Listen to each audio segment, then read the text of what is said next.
Welcome back for those who have joined us before. For those who have not joined a Fraudcast session in the past, I'm just going to do a quick overview and then I'll kick things off to your main host, Vito.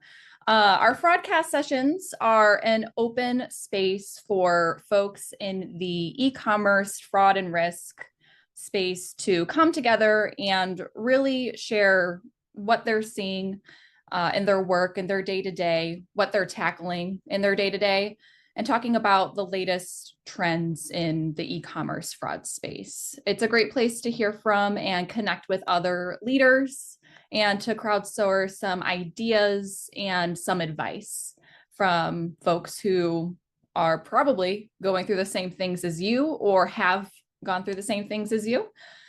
This is not a typical webinar. This is more discussion based. It's not a trends readout or anything like this. This is intended to be a conversation. We have some really great conversations on these sessions, but those great conversations only happen when people are being open and people are participating. You really only get out of this what you put into it. So really, we're just putting together a space where folks could come together on a more regular basis than, maybe some of our industry events that only come around once in a year, bringing professionals together to talk about the latest in e-commerce fraud. There are a few ways that you could participate on the session. Of course, you can throw your questions or comments into the chat, or you can use the Q&A function that's located on the bottom of your screen or in wherever your Zoom menu shows up. There is a Q&A section. You may have to go to the More button on the menu to locate that Q&A. You can use that to submit questions anonymously if you prefer to remain anonymous, for your question to remain anonymous. Otherwise, our favorite way for people to participate is to be on camera with us if you're able to. Show your face, make this a little bit more of a conversation with friendly faces.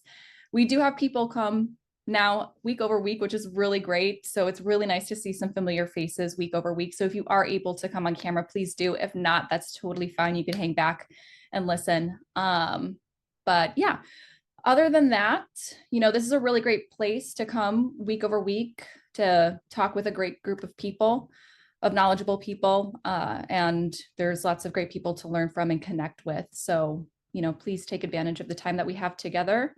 And with that being said, I'm going to pass things over to your host, Vito, to kick things off. What is up, everybody? It's so good to see y'all. It's so good to see some familiar faces, some new faces. We've got a lot to talk about today. And I'm going to try and shut up as much as possible because I think you're going to have a lot to talk about with this right here. Let me share the old Deckaroonie. Boom.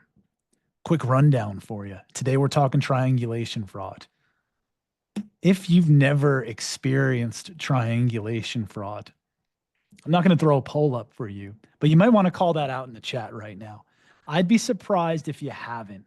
And if you think you haven't, what I'm going to show you today might spook you a little bit because maybe you have and you haven't realized it.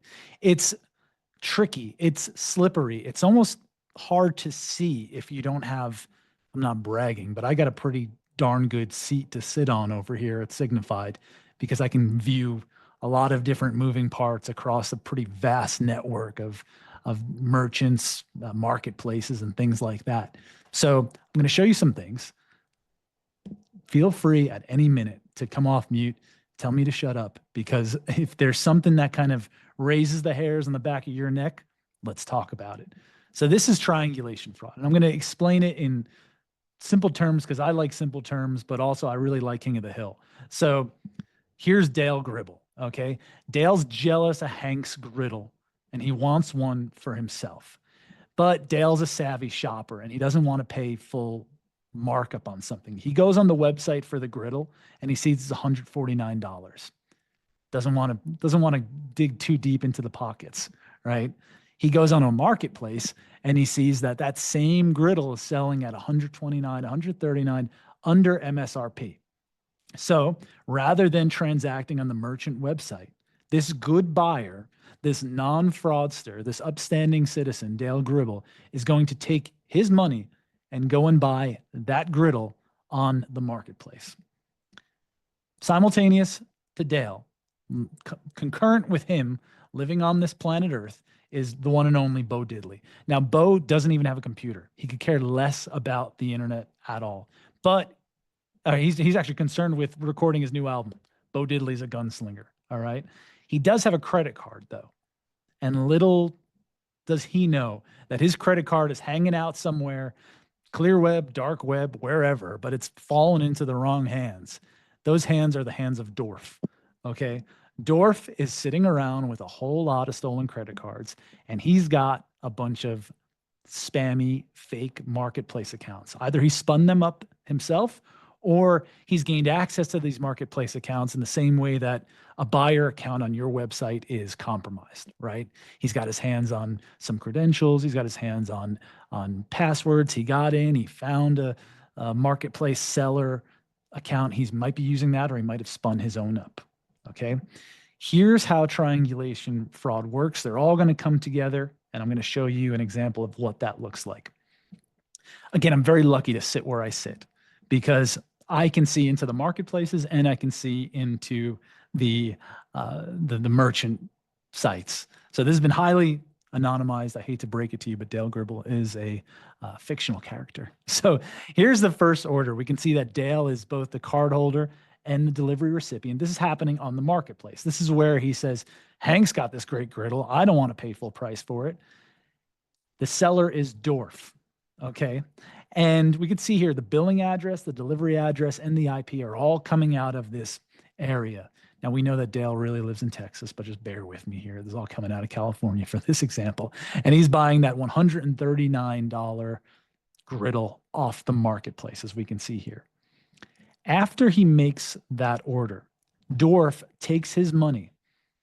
Okay, he takes his money as in-kind payment.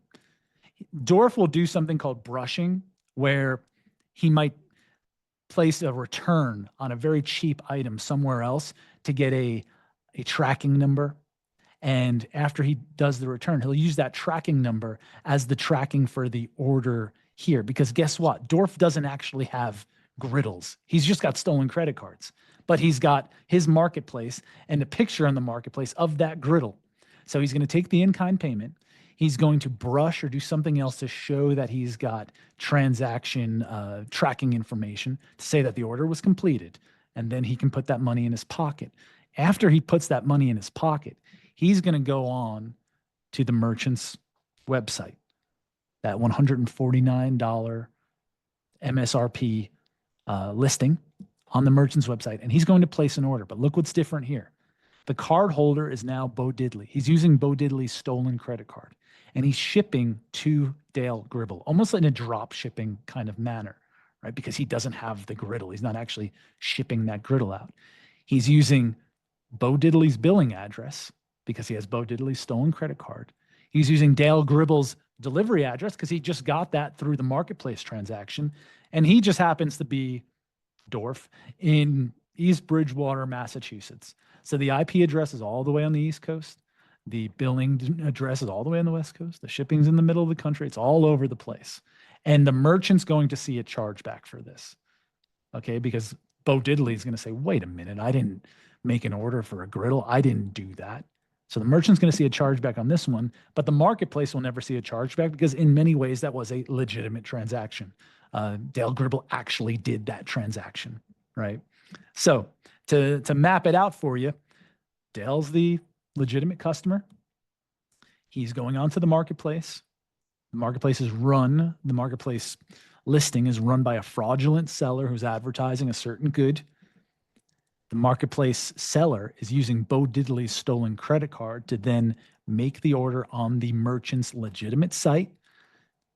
The fraudulent seller, Dorf in this case, is entering Dale Gribble's information to then ship the item from the legitimate site to Dale. Dale gets the item. He thinks he's so cool. He just saved some bucks in this. He has no idea anything bad happened at all, right? He might be a little weirded out that the packaging that he just received doesn't have the marketplace name on it. It's just got the merchant's name, but what does he care? He just got a discount. However, Bo Diddley's got the chargeback, right? And Bo Diddley's filing the chargeback, and that's going to wind up on the legitimate seller's ledger. Okay. And the legitimate seller is going to be like, what the heck just happened? Because more often than not, that legitimate seller has no idea about their goods being sold on marketplaces, social media, or elsewhere. So here's some things to look out for if you're on the marketplaces and kind of looking at listings of SKUs that are your company's IP. This might look like a bunch of text, but watch what happens here. First, you're going to have that item amount that is under MSRP. Okay. Second, it might be shipping out of or claiming that it is not in the country, in this case, Sri Lanka. Third, you might see sellers that have very small review totals or like a very limited history, like a brand new seller. That might be a little bit of a red flag. If you click into those sellers, you might see that they've got comments for items that are unrelated to the SKUs that are listed there. In this case, they're selling or they're purporting to sell flat top tabletop griddles, but you see a comment for a pot saucer. I've seen them where they've got, extension cords and other things that are completely unrelated. This is indicative of a takeover of an existing account in some ways. Finally, they might be using sponsored posts to get their listings to the top so that more people who are, SEO driving, right? More people who are kind of, price conscious are seeing these things. And finally, this right here, when they're listed as brand new, in conjunction with all the rest, these are kind of the red flags on the marketplace, right? We talked about Chef Ramsay last week, and Chef Ramsay's back with us this week. Stopping this kind of activity there's no, silver bullet for it. It is a set of ingredients that you're going to make and mix together in a way that is best suited towards your specific situation.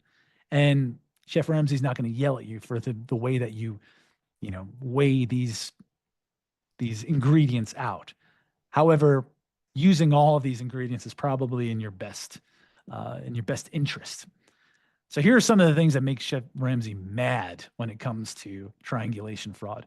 First off, many of us on the merchant side are lacking visibility into so much stuff, right? We don't see the marketplaces, but we might lack visibility into certain things like end customer IP addresses, right? We might not know where an end customer is coming from in a shipper buyer kind of situation, in a multi-step situation. We might not know that end user's IP address or other signals related to that end user. This could be a real pain in the keister, right?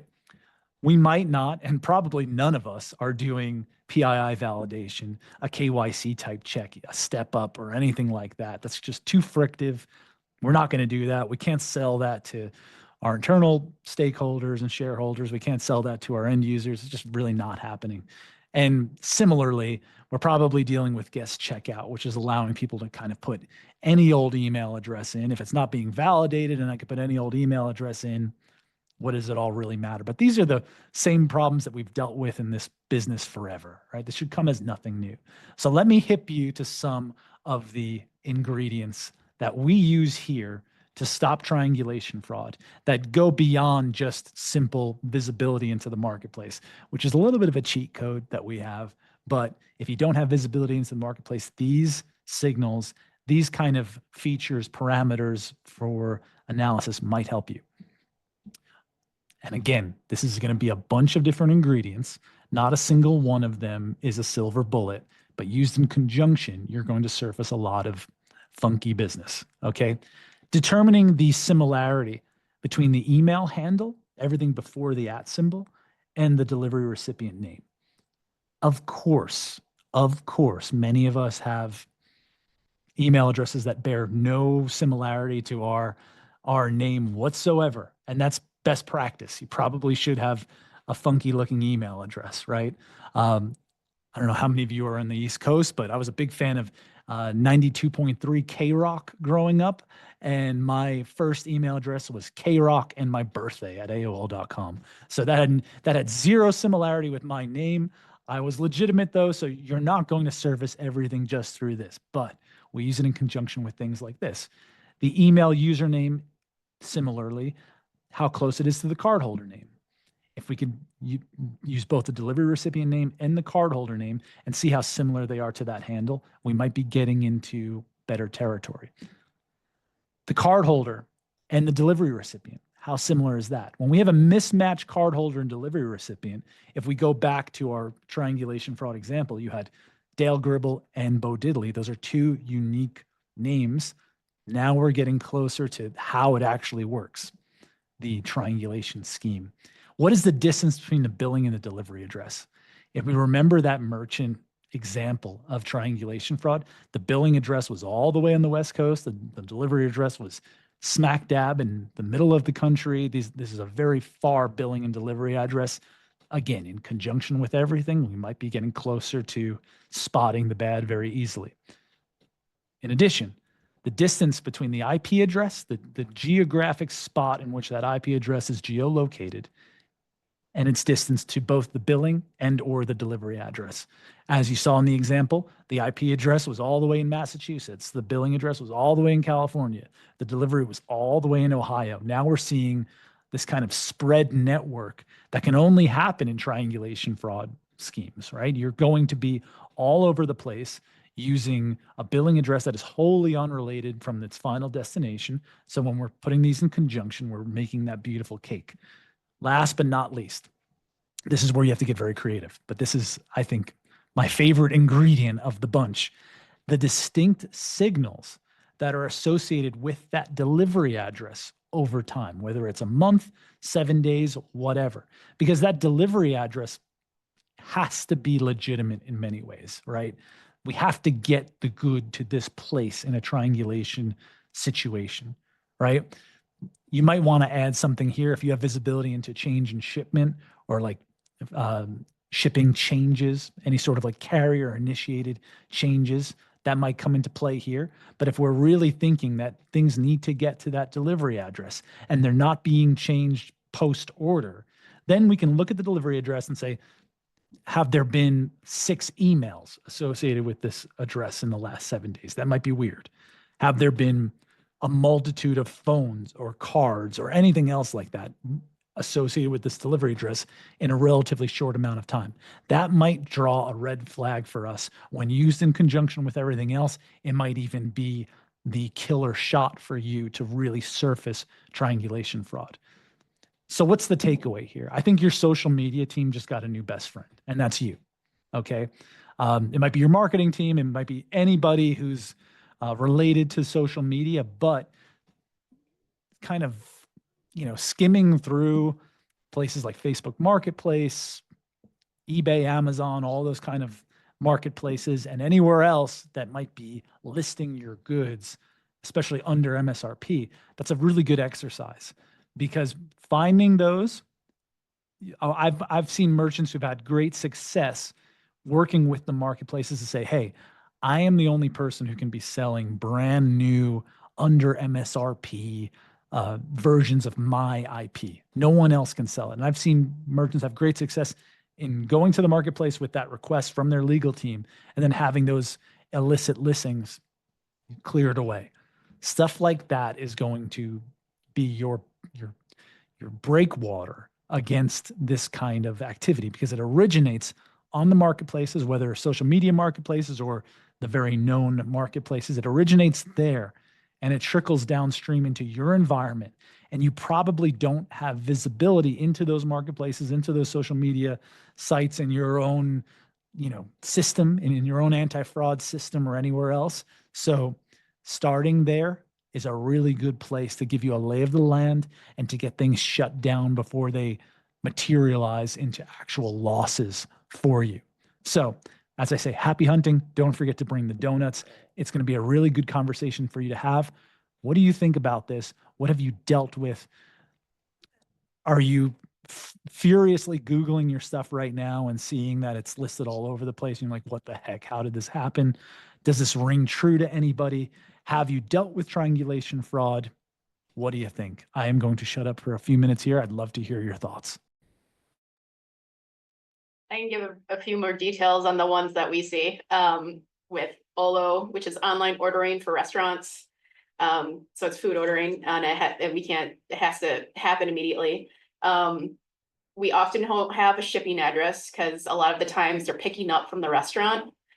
We don't not always, we don't always see the end user's IP address. Sometimes it's coming from the restaurant brand server. So we don't always have that. So, but sometimes we do. In the case that we just saw it a couple weeks ago, we did have it. And the IP address said it was coming from a place really close to the store where they were doing pickups. They were using fake names, fake emails, but people often do that. So that's not quite a red flag for us because good users all the time put fake name and emails in for food orders. Trying to think of some other ones. I guess the biggest one red flag for us there was the billing zip code was across the country. It was like in California, and the orders were being placed in Wisconsin. But the only way that we were even privy to it was the store was recognizing the same car that was picking up these orders, and then they would result in chargebacks. And it was like the store workers that were recognizing this. So in a sense of like the signals that we see, it's really hard for us to identify that this is even going on. So you're not being passed that billing zip. That's just strictly being passed to you from the restaurants or the stores. It's not in your... So to Kristen's point, what we typically see when we see these triangulation attacks in food ordering is that the order is placed for in-store pickup, and then they use a runner to go get that order and take that order and deliver it to the person who legitimately placed the order with whoever the fraudster is. That's sort of, excuse me, that's their way of bypassing like the regular delivery service provider networks, is that they use these kind of intermediary runners. And when it's in-store pickup, we typically don't get the delivery address associated with those orders. Do you get the signal about that runner being used? No. Not really. It ends up like we were seeing there's like a vehicle description field, but it would it's like white sedan, you know, like not Stop all the white sedans. We're done with them. Yeah. It's not at such a high volume, like it was maybe 6 a week. So it was like not such a huge volume in that, but in comparison for that one store getting hit, they're getting from this one person 6 chargebacks a week that just keep hitting their store. Yeah, we do get billing zip though. That is a signal that we get. And so we can do the distance between billing and the vendor location, which is what we look at. But it's with all the other signals that are missing, it's hard to even see that is going on because it can look just like regular card enumeration and not triangulation. For sure. I think a path forward here is kind of twofold in this case, right? We know that the paucity of information is killer here, right? It's killing us, and we need to articulate that as best we can. However, we can really articulate a very fat number if we're looking at the distance between the billing and the delivery, as we talked about earlier, the distance between the billing and the IP address, which is also going to be very far flung, and then taking some rough aggregation of everything that matches that in conjunction with the known chargebacks that we have, and saying this could be this big, it's already this big, it can get this bad. And then that it can get this bad might be the cudgel that we use for engineering or any other resource to say, you guys have to figure out a way to pass us at least another one of these bits of information that we're not getting. That's a horrible bit of advice from me because I know you've thought about that, right? But it really seems like you're in a rock and a hard place there.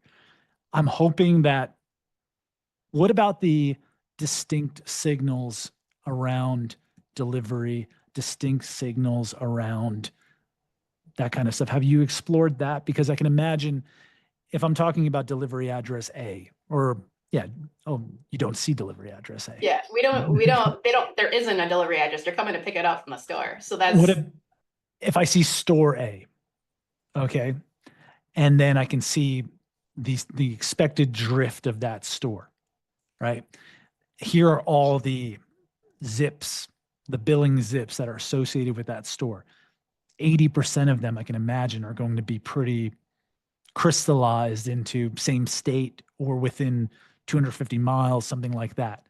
The outliers from that might really help there. So if I could say the store is expected to have people transacting with it that are within this parameter. And now I've got something that's outside of that parameter. And maybe it's got a email address that is brand new or spammy or some sort of like crummy guest thing. If I start layering that on, you might be getting closer to the ballpark because we're dealing with, nothing here in terms of data. But if I can make a store profile, I know you've got a ton of stores, but your expected store drift, this could even be a general thing among all your stores. I only expect those stores to be serviced by good buyers who are within this amount of range, whether it's the IP address, the billing address, both, et cetera. Whether it's buyers who are typically have a billing, and I know we don't have delivery. Yeah, so we're just dealing with billing. It's tough when it's like taking a hike with a pebble in your shoe. When we start to think about the stuff that's missing, you forget how to walk a little bit, right? You're like, what am I doing here? But that's where I would think, right? I would think store drift, store expected drift around IP, around that billing distance to the store. Make a profile there, and anything that's outside of that also hits an in-store pickup, a 0-day email, brand new email, that might get us closer to where we want to be. And then we can come up with a really big fat number of GMV, an at-risk GMV kind of thing, and say, hey, look, engineering, you've got millions of dollars at risk here. We've already seen hundreds of thousands of dollars affected. Don't you think it's worth your time maybe to beef up our API a little bit to get one more data signal in here that can help us out? You guys, you can tell me straight up, Kristen and Ben, if I'm barking up a bad tree here, but that's where my head would be at. Give me your thoughts, and then everyone else here, please chime in. I've got my bulletproof vest on today, so you can fire away. I'm here for you.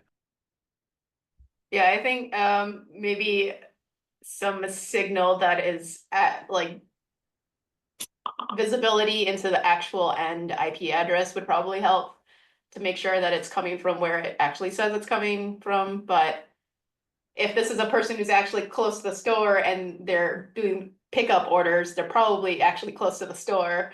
So I don't know how much that's going to help us, but So I do want to chime in and ask, do you guys get to see phone numbers by chance? yes, and they're using a different one for every order. They are. Are they the same area? Because one thing I noticed with triangulation fraud, I do a lot of retail though, so I know it may be different, is a lot of the times it's different states altogether. So it's not even a telephone number in that area or location. And they order a lot of the same items because I would think that if they have a website up or it's the same type of thing. So I'm curious if they order the same type of items. Is it the same store? I was like, with food, it's a lot different. So I was just curious how that would work. Yeah, with food, it's like such a small menu that they can choose from. So it often, like, a one order might look like any other order because it's just like, hamburger and fries and whatever variation from that. But phone number is a good call out. It is, the ones that we've been seeing are completely different, but that's also, we see a lot of completely different phone numbers, or people that don't want to use a real phone number, right? Because they just don't want to get text spam from the restaurant.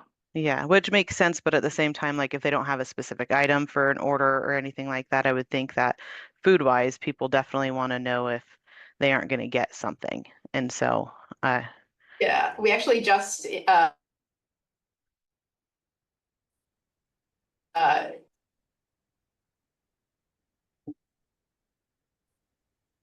Freezing a little bit, Kristen. Yeah, The we may have triangulation to fraudsters are little bit. after Kristen right now. Yeah. Jessica, fantastic stuff. Fantastic stuff. And you're spot on. If we can look at the geolocation of that phone, especially from the area code. I always mess up zipping area code. I don't know, it takes me like 2 seconds. But if we can look at that area code and say, hey, where's this area code based out of? Also from a SKU level, that's great because like you said, they're good, they're smart. There's very easy ways to just kind of scrape people's websites to put these listings up, but they're lazy. That's their Achilles heel. They're lazy. That's why they do what they do. So they might have just stopped at like 1 or 2 SKUs that they're really targeting. They know the ones that people want to buy. So you got the almonds activated here, Jessica. That's a huge thing that a lot of merchants I speak with kind of fail to look at in many ways. And that's, what are your high risk SKUs? Like, ground zero stuff. What are those top 5 SKUs that are getting targeted? If I start to Google those SKUs, I might find them on the sites. If I start to kind of threshold for those SKUs, that SKU category or however you can cut it up, that's a really good way to say, if it's any other SKU, forget about the rule conditions that I'm making or the thresholding suggestions that I'm making. But if it's these SKUs, let's get a little more, tight on them. So I love that. Well done, Jessica. Well done. While Kristen, Ben, I will sorry. say, I was just going to jump in real quick and say, in the cases where we've been able to actually backtrack and sort of figure out who the triangulation fraudster is, at least for our industry, rather than that individual having a marketplace, what they usually do is they have a social media account or a Reddit or something like that. And it's just like, hey, contact me and I'll get you 50% off at Applebee's, or like any of this, this list of restaurants, tell me, and I can get you half price at all these restaurants. And so for us, it tends to be a little less SKU based and more just like targeted towards those geolocations where they can get a runner and work with those runners consistently to get those orders delivered to people in a timely manner. That's beautiful then, because now we can forget the SKUs and do the same thing with those geos. If it's happening here, or if it wants to happen here, then we're going to get tight. I love that. I want to address a question real quick that Matt brought up. Matt, I don't know if you want to enumerate it for all those who don't want to read the chat, but I'd love to hear from you. Good to see you, by the way.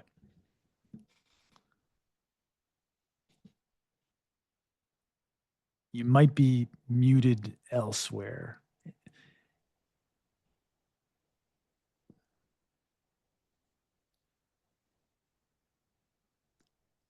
If not, I can read it.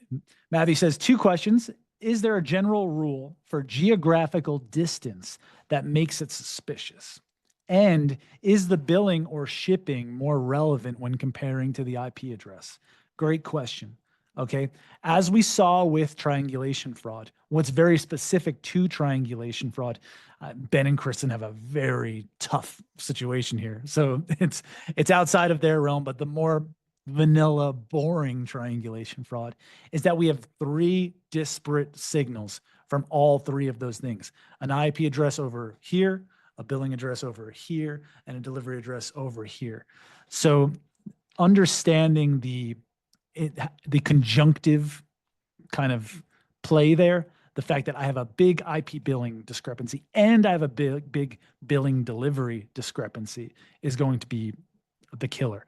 Now, your billing address in a triangulation fraud scheme, a vanilla triangulation fraud scheme, is going to be tied to that stolen payment instrument. If they get smart, they're only going to ship to people who are in that same state or close to that billing address. But that's too hard, right? Because I'm listing my stuff on a marketplace. So the odds of me hitting that are very low, and they just want to hit and get out. So I would say all 3, the IP, the billing, and the delivery, being triangulated out is the killer here. In general, fraud in general is going to be a lot different than that, right? We know, look, I'm a remote worker. Maybe some of us are as well. I take a little vacation. The deal. I'm going to be very far away from my billing address. I got families across the country. My delivery address is going to be way far away than my billing address. So we can never really be certain there. What I would say to you in general then is to look at your fraud situation, your fraud population, and kind of run those checks against everything and see if there's a pattern. See if your billing addresses are typically the problem. Maybe your delivery address is the problem. Maybe it's all 3. But if we want to just talk triangulation fraud, all three of those things being very far apart is the telltale sign that you're onto something. Thoughts from the bunch, from the group?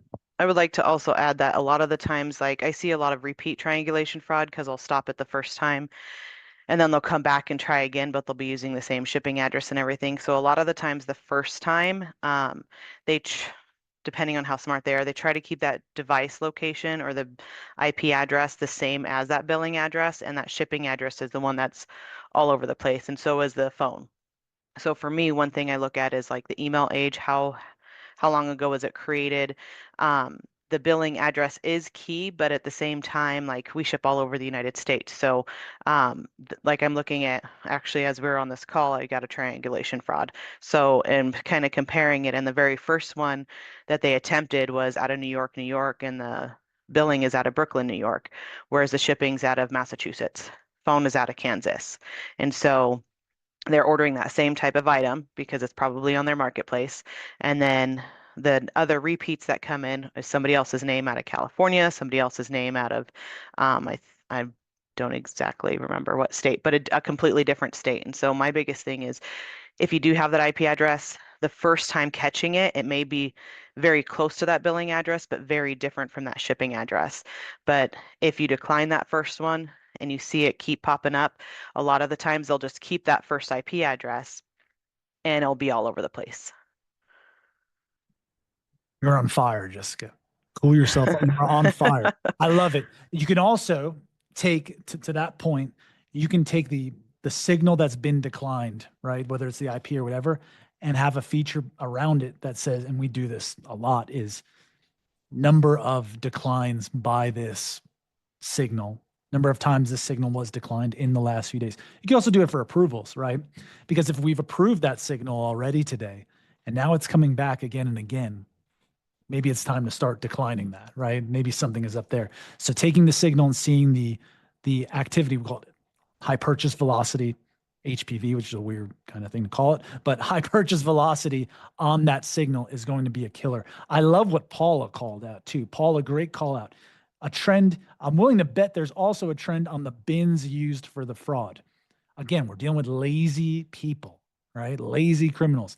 They got their hand, and they're low level. This is not the most sophisticated stuff. It's a real bugaboo, and it's a pain in the you-know-what to stop, but they've probably got their hands on, 1, 2, 5 different bins that they're just kind of cycling around. So if we start to see that quickly, then we could say, okay, this is the bin that we're going to focus on. Just like we talked about earlier, focusing on a certain geo, focusing on a certain SKU, allowing rules or thresholds only to hit those geos or SKUs. Maybe those rules or thresholds are only hitting certain bins as well. So great call out, Paula. Group, you're on fire. I'm going to mute myself because I just want to let the magic happen.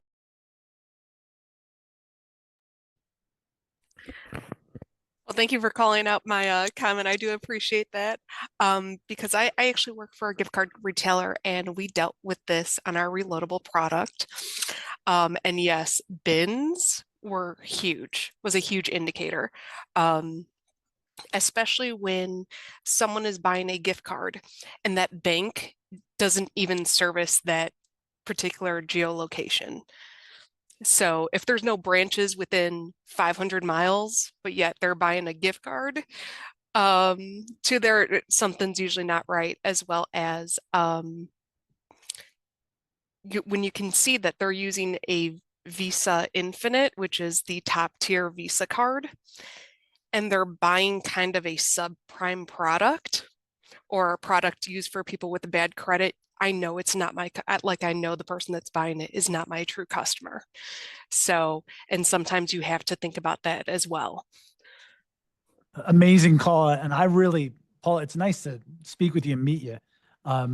Even though I don't know you personally, I'm going to advertise Paula for everyone here because Paula is on the front lines of, I think, the hardest thing to fight. We talk about paucity of information and like missing data. Dealing with gift cards, especially electronic gift cards, is the Wild West. It truly is. That's where all the bad boys go to play, and that's where the fewest signals are to really spot this. They don't have to worry about shipping and all these kind of things. So, Paula, I hope you put your LinkedIn in the chat because if anybody's forget about me. If anyone's got questions about the big stuff, go to Paula. She knows what's up. So Paula, thank you for calling that out. I look forward to hearing more from you as well. But Oh, absolutely. anyone else have anything to add in there? We're on fire, guys. I'm loving this.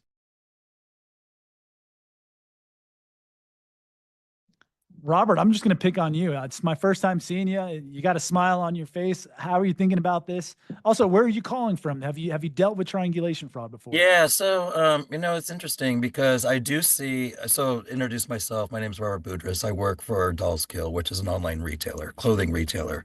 We have gift cards, we got stores, so there's POS kind of, or pickup, kind of in-store pickup going on, and then orders coming through, both US and a ton of international orders as well.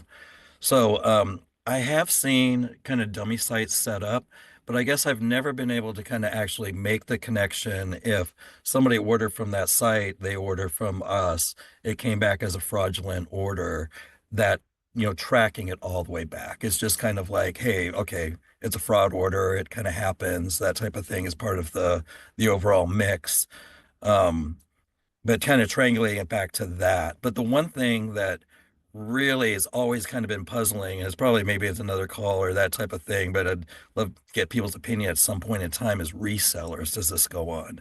Because I have tons of resellers that come in and it's not necessarily a fraud order, but they use different credit cards and they're shipping to a forwarding address. So it'd be very easy for them to be taking an order somewhere else, going ahead, fulfilling the order, and then shipping it to a forwarding address. Or do they actually buy it on the cheap and sell it to a store and just maybe get some pre-orders from people and they have that address? So it occasionally they do come back as chargebacks, but it might be somebody that does maybe 20, 30 orders, 40 orders, 50 orders, maybe before a chargeback actually comes through. And they will buy it on the cheap. They'll look for things that are discounted and that sort of thing.